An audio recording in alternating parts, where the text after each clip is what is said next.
Thank you, Stephen.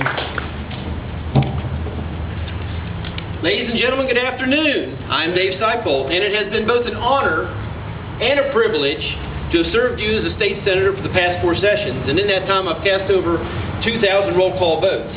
But today I want to share a little bit about me and my legislative experience. I am a licensed land surveyor and the president of Surveyor and Associates. We employ 19 since around 1993. In 1993, I was on the legislative committee for the Society of Professional Surveyors, and I made my first trip to the state capitol in Charleston. Now, early on, I had very little idea how legislative process worked, but I continued to meet with my legislators and committee chairs. To make a long story short, a couple years later, we managed to successfully pass this bill that the society wanted. And I had a message that I took back to the society that year, and my message was this: getting legislation passed in Charleston is not easy.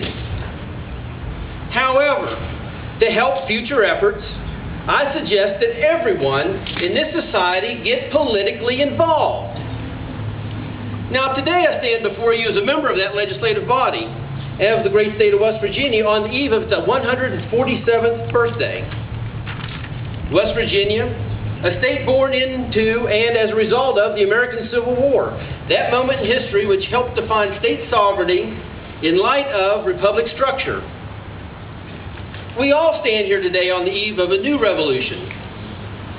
This revolution will define the nation our children will live and work within for generations to come.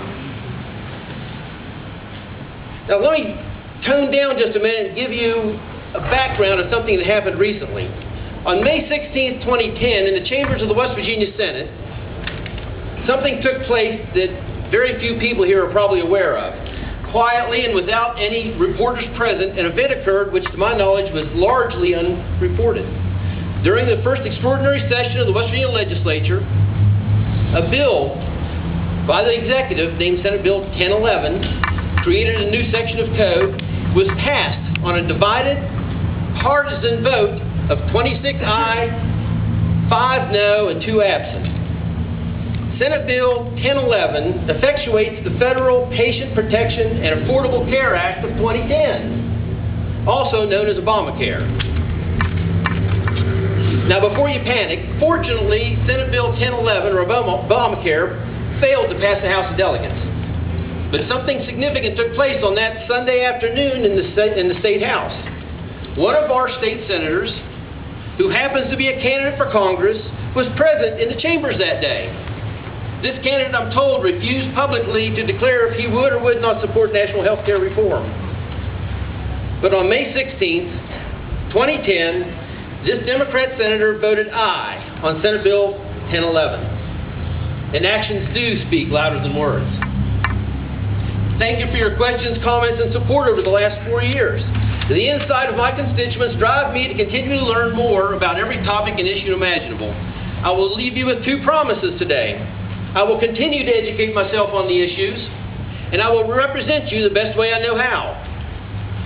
So my message to you today is the same message I delivered to the Society of Professional Surveyors 16 years ago.